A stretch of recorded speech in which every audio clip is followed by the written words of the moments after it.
आता काल धोंड्याचा महिना संपला, म्हणजे अधिक मास संपला आणि मग आता चला मला आता आपले शेवटचे आता हे धोंडे देवाला, म्हणजे यावेळेसचे बरं का, आता नंतर 3 वर्षानंतरच. आता सगळा काही पुरणाचा वगैरे सगळाच म्हणजे स्वयंपाकाचा मी डिटेल व्हिडिओ घेतला नाही, कारण तर पुढचेही मला व्हिडिओ घ्यायचे होते आणि जरा उशिराच लागले होते आज स्वयंपाकाला. करू नये आज किंवा उद्या, कारण 2 दिवसाची अमावस्या होती, मग रविवारचीच पूर्ण भरलेली अमावस्या करतात. त्यामुळं मग आजच स्वयंपाकाचा घाट घातला होता. मग आता इकडं सगळं आमटी वगैरे तयार झाली होती. मग आत्याबाईंनी पोळ्या वगैरे सगळं काही करून घेतलं आणि आम्ही असं दोघी जणी बोलत बोलत मस्त स्वयंपाकाला लागलो की कधी वेळ जाते आम्हाला काही कळतच नाही. मग धोंडे वगैरे सगळे करून घेतले. आता हा या वर्षीचा तरी शेवटचा धोंडा, मग देवालाही 3 वेळेस झाले आमच्या घरी धोंडे, त्याच्यामुळेच म्हटलं करावं. आणि मग आता हे जे मी आंबे तुम्हाला आधी दाखवले होते एका व्हिडिओमध्ये, आपल्या घरचे आंबे आहेत ते, आता हे छान पिकले होते आणि मग या आंब्याची रसाळी अशा प्रकारे म्हणूनच मग आज पुरणाचा घाट घातला होता. मग असं आंब्याचा रस करून घेतला आणि खरंच गावरान आंब्याचा रस एवढा म्हणजे चवीला चांगला असतो आणि मला तर खरंच खूप आवडला. मी असा काही रस खात नाही आंब्याचा. असंच मग आता जो शेवटचा दिवस होता आणि मग अमावस्यानिमित्तानं 33 दिवे लावावेत देवांना आणि मग त्याच दिव्यांनी आरती करावी, असं आता मी मोबाईलवरती ते बघितलं होतं. त्यामुळेच मग इकडं आता आत्याबाईंनी आणि मी दिवे वगैरे करून घेतले. त्यानंतर मग सगळ्या देवांचे आणि गायींचे धोंडे, म्हणजे गाईला द्यायचे धोंडे, ते सगळे वेगवेगळे केले, म्हणजे 33 असे मोजून ठेवले धोंडे. आता आधी लॉंग व्हिडिओ हे काही विचार केलाच नाही.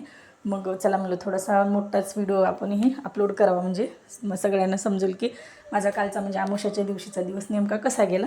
त्यानंतर मग आता भरपूर कामं पेंडिंग राहिली होती धोंड्याच्या महिन्यातली. मग मी आधीच हे असं सगळं प्लेटात सजवून घेतलं आणि करू नये म्हणून थोडंसं आधीच उशीर झाला होता. मग थोडी तब्येत बरी नसल्यामुळं हेही काम पेंडिंग राहिलं होतं माझं. आता दरवर्षीच आम्ही असे धोंडे वगैरे देतो आहोत ना. आता सजावट वगैरे तरी काही झाली नाही माझ्याच्यानं, कारण मी आधी एका व्हिडिओमध्ये सांगितलं आहे माझी एवढी अशी तब्येत बरी नाही. मग आहे ते सगळं काही करून घ्यावं म्हणलं.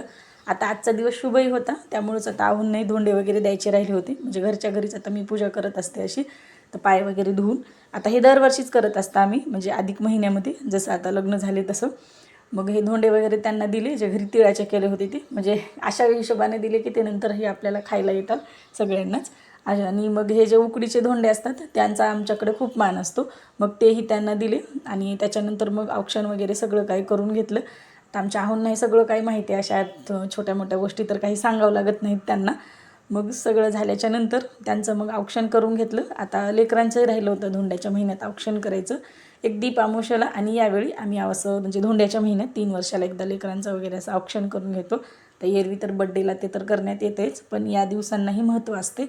त्याच्यामुळंच मग आता तांब्याच्या दिव्यामध्ये दिवा लावून औक्षण करावं असं हे म्हणल्यामुळंच मग मी आता इथं असंही काहीतरी छोटासा जुगाड केलं आणि त्याच्यानंतर मग साईचंही औक्षण केलं. आता आमच्या इकडं माय तरी लेकाचे पाय धुत नाही, लेकीचे धुतात, म्हणजे मुलींचे धुतात, मुलांचे धुत नाहीत. त्यामुळं साईचे काय पाय धुतले नाही. तो मला 4-5 वेळेस विचारला माझे का धुतली नाहीस म्हणून, पण त्याला समजून सांगितलं की मग तो ऐकतो, एवढं असं हे करत नाही माझं साई हट्ट. तर हे आमच्या लाडूबाई, आता लाडूबाईचा नंबर होता, हिचंही जे पूजा औक्षण वगैरे करायचं राहिलं होतं.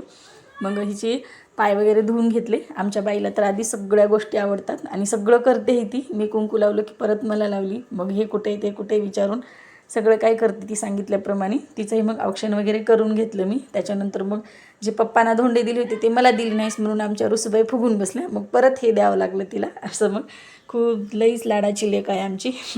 असंच मग त्याच्यानंतर इकडं आम्ही आता मठात आलो होतो. मग आता आत्याबाईंनी मामांचं वगैरे औक्षण करून घेतलं. आता तो व्हिडिओ माझ्याच्यानं स्किप झाला आहे, पुढं मी दाखवलंच थोडंसं ॲड करून वगैरे. त्याच्यानंतर मग मठात गेलो होतो आम्ही. आता 1-2 वेळेस आधी गेलो तर आम्हाला तेव्हा काही महाराजांचं दर्शन झालंच नाही, कारण या धोंड्याच्या महिन्यामध्ये महाराजांना एका दिवशी 2-2, 3-3 महापूजा असं असायचे, त्यामुळे ते बाहेरगावी जास्तच राहायचे. मग आज चला म्हणलं तर रात्र होती, रात्रच पडली आम्हाला सगळं काही घरचं वगैरे आवरून जायला. आणि एक खास गोष्ट म्हणजे आता या सगळ्यामध्ये लाईट गेली होती, तुम्हाला तर व्हिडिओतून तर समजतच असेल, कारण एवढी अशी क्लिअर आपली व्हिडिओ काही आली नाहीत. मग आत्याबाईंनी इथं महाराजांचे, आता हे आमचे गुरु आहेत, मग त्यांचेही पाय वगैरे धुवून घेतले. आणि मग आता गुरूंना धोंड्याच्या महिन्यात 1 वेळेस तरी धोंडे द्यावं लागतात. मग आम्ही सगळ्यांनी आता तिळाचेच धोंडे केले होते, असे एरवी ते उकडीचे धोंडे वगैरे मग मठात तेच ठेवले होते. तर आज मठात काही जाणं झालं नाही, त्या जुन्या मठामध्ये, म्हणजे जिथं दत्तात्रेयाच्या अनुसया मातेचे मंदिर आहेत त्या ठिकाणी. मग इथंच महाराजांकडेच आलो आहोत. महाराज आता जे नवीन मठ बांधला आहे त्या ठिकाणी आहेत. तर कधीतरी जर असं दुपारच्या वेळी गेलं तर मी नक्कीच तिथला व्हिडिओ पूर्णपणे शूट करेन. मी याआधी एका व्हिडिओमध्ये सांगितलं होतं थोडंसं मठाबद्दल. मग आता इथं मठामध्ये खिचडी केली होती.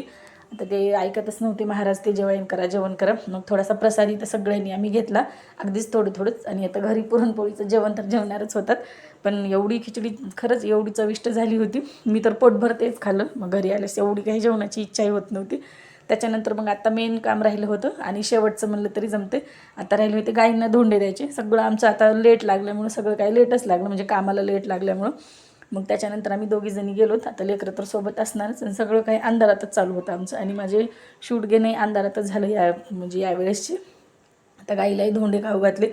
गाईच्या आधी त्या वासरालाच दम पडण्यात गेली. आता ते मोठा आहे तरी पण ते हेच करण्यात गेलं. मग दोघांनाही औक्षण वगैरे त्यांचंही करून घेतलं. गाईलाही ओवाळलं, आणि गाईलाही मग आत्याबाईंनी आणि मी मग दोघींनीही ओवाळली. मला तर एवढी भीती वाटत होती ते मारल म्हणून. मला आधीच असं म्हणजे ढोरांच्या जवळ मी जात नाही, मला भीती वाटते.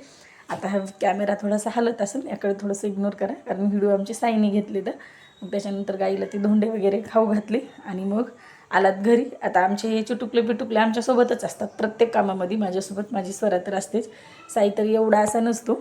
त्याच्यानंतर मग सगळं काय आहे तिथलंही आवरलं आणि मग घरी आलात. आता घरी येऊन जेवण वगैरे करायचे होते आम्हाला. त्याच्यानंतर मग आता फायनली सगळं धोंडेदान आमचं झालं होतं. मग आता घरी आलात, आमच्या जवळच आहे इथं गाय.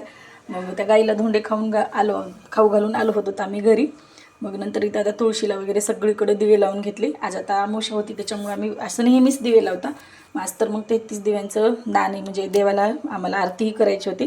त्याच्यानंतर मग राहिलेलं पेंडिंग काम हेही करून घेतलं, म्हणजे हे दिवे वगैरे लावून घेतले. तर हे दिवे लावायला थोडासा वेळ लागला. मग आता व्हिडिओमध्ये पटपट झालं, पण आम्हाला बराच वेळ लागला, कारण एक दिवा लावायला 33 दिवे म्हणले तरी. मग नंतर याच दिव्यांनी देवाच्या 4-5 आरत्या म्हणल्या आम्ही. आता ठरवलंच होतं आधीपासूनच सगळं हे करायचं, त्यामुळं झालं. पण मग करू नये याच्यामुळं थोडीशी आमची धांदल उडाली. आणि मग लाईट नसल्यामुळं तर मग तर काही बघायचं कामच नाही, कारण लाईटची किती सवय झाली आता, हे तर तुम्हाला काही वेगळं सांगावं लागणार नाही. त्याच्यानंतर मग इथं आता सगळे दिवे वगैरे लावून घेतले. आणि हा जो मेन दिसत आहे तो दिवा आता हौदापाशी लावायचा असतो, पाण्यापाशी. तो प्रत्येक आमुषाला तर आम्ही लावतच असतो. मग इथे देवाच्या आरत्या वगैरे करून घेतल्या, 4-5 आरत्या म्हणल्या मी स्वामींची ती सगळी. आता नित्यसेवा तर माझी सकाळीच झाली होती, पण आता हा मेन भाग राहिला होता. मग 33 दिवे लावून आणि मग हेच दिवे सगळे उचलून आता उंबरट्या पुढं ते सगळीकडे मला लावायचे होते. आणि मेन हौदापाशी वर दिवा आम्ही आता भरपूर दिवस झाले, अगदी 2-3 वर्ष झालं असं, दर आमुषाला आम्ही दिवे लावतात. याआधी मी एका व्हिडिओमध्ये तुम्हाला दाखवलं होतं कशाप्रकारे आम्ही पिठाचे दिवे करून सगळीकडे लावतात उंबरट्या पुढं ते. आता उंबरट्याला दरवेळी पिठाचे दिवे लावत नाहीत, म्हणजे आता मग आज ते 33 दिवे केले होते, तेच एक ठेवून असा लावला होता. जे आहे ते मी सांगत असते. असोत मग आता पूर्ण काळोखच होता, एकतर लाईटही नव्हती आणि आमुषाची रात्र, त्याच्यामुळं मग थोडासा तिथलाही शूट घेतला. मग आता उंबरट्या पुढं आज हळदीचं लेपन केलं होतं मी, सकाळी आमुषा होती म्हणून. आणि मग तिथंही दिवे वगैरे लावून घेतले. तुळशीलाही एक त्यातलाच दिवा लावला, आधी लावला होता सायंकाळच्या वेळी. मग सर्वांनी मिळून असे जेवण वगैरे केले आणि मग असा गेला आमचा कालचा दिवस. खूप छान गेला. चला भेटूया नेक्स्ट व्हिडिओमध्ये. तोपर्यंत आपल्या चॅनलला तुम्ही नक्की सबस्क्राईब करा. धन्यवाद.